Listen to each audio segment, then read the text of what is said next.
potential when it comes to issues to do with talent in the cybersecurity world. I know the world is going digital. The big question is, how can you be able to create an environment that more investors are coming up digital investment? And I had this conversation with our Cyflare CEO earlier on in regards to what they're doing and the potential for Kenya when it comes to cybersecurity. Let's listen in. What we really do is we are a security operations center, and for some of your viewers that may not know what that is, it's a part of cybersecurity where we are the people that monitor for breaches and security incidents, and then if we see something, we act on it so that the breach doesn't become uncontrolled and a disaster. How far has it come thus far, being a player? How far have you come, globally speaking, even before we come specifically to Africa and the opportunities here? Yeah, so it's come a long ways, right? But it's very quickly evolving. So what you had, and your analogy of bodyguards and security teams is very similar, right? Like with buildings, you have a security team that watches, make sure nobody jumps over the fence, nobody breaks a window, and then if something happens, they'll take care of it, right? Same thing in the digital world. That's what we're doing. The industry has always been something that has, the more doors and windows you start watching, the more people you need, right? And as cybersecurity threats increase exponentially, even in Kenya, right? 2019, something like 400,000. As the threats increase, that's more doors and windows to watch. We need more people. There's a huge lack of talent, or expertise. There aren't enough people. So that's a huge issue. What Cyflare is doing, and where the industry is really moving, is two things. Number one is using automation and building platforms that automatically look for breaches and act automatically without humans, right? Almost like roboticizing the process.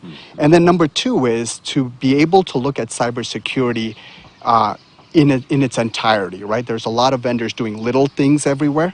How do you put it all together so it's more effective? The cost of cybersecurity is high. I wouldn't say necessarily compared to other markets. I mean, the costs we're seeing are, the costs are the costs, right? It's a very fast evolving market. I think how we bring the cost down, as I was saying earlier, is two things. Number one, stop chasing the shiny coin, right? There is always because cybersecurity is so fast moving, there's always the sentiment that, oh, I need that next thing that, and that will make me safe. The reality is it's the basics that make you safe, right? So Kenya, the e-citizen denial of service attack, right? It's not fancy technology that solves that. It's the basics and the hygiene. So I think if we really focus on putting our cybersecurity dollars towards things that really make an impact, that's what reduces the cost for an organization and for the country as a whole. What opportunities lie here in Kenya in the field of cybersecurity? From the seat of an executive, what I have noticed is, our experiment, so to speak, right, which has quickly turned very strategic, started about a year ago in Kenya. We came here to find great talent for our night shifts, right? So cybersecurity and monitoring is a 24/7, 365 job, right? So it's very hard to find, nighttime weekend shift workers in the U.S. for that work. So we came to Kenya just for that. But what we have found out is that the talent that is here, the students that are coming out, their technical talent is pretty high. But more importantly, the culture and the mindset of being hungry and to learn, passionate about what they do, is just bar none. So very quickly, we've gone from saying we're using team members to staff night shifts to having employees here that are a very strategic component of our research and development as we build out our platform. So we're talking about opportunities in this market. What are those? Yeah, so the opportunities that we've seen so far are heavily around the talent pool and transitioning our expertise with Kenya from just a consumer market into them being leaders and thought leaders in their field.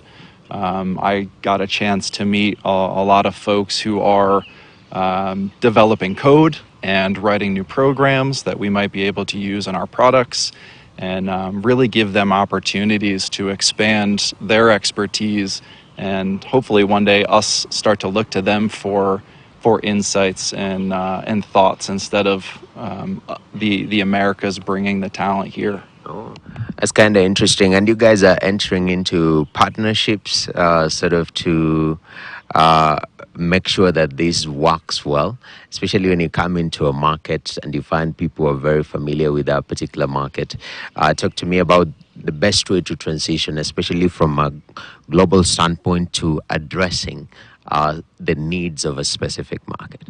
Yeah, so I love that you talked just a moment ago about Kenya being the gateway into Africa, and how we can really explore those opportunities with some of the heavy hitters here, and really educate ourselves on what the particular needs, what works in the Americas or what works in the EU may not function here. Some of the requirements are going to be unique. Some of the attacks are going to be unique. And the thing that really makes us an opportunity presence here is that we're not a massive company that is just going to come here and demand things have to be done a specific way. We can be very agile. We can learn quickly. We can pivot quickly. And the fact that we've got the people here that have the expertise, they've lived and breathed this every day for a very long time, means that we can learn quickly with their support, and really have that be a growth opportunity into years. How can you create an environment that is easier to invest in, especially Africa? I think some of the investments that can be made, right, is you want to be able to really allow the smaller players that are doing more innovative things to have a fair chance of play, right? So what you notice right now is a lot of innovation comes from, your top companies, right? Google, Amazon, that buy out technologies, etc. Where I think there's a lot of opportunity in Africa is, some of that same dynamics that are in the US don't work here, right? So you see this with Israel. A lot of innovations coming out because the government is really supporting the startup ecosystem around cybersecurity.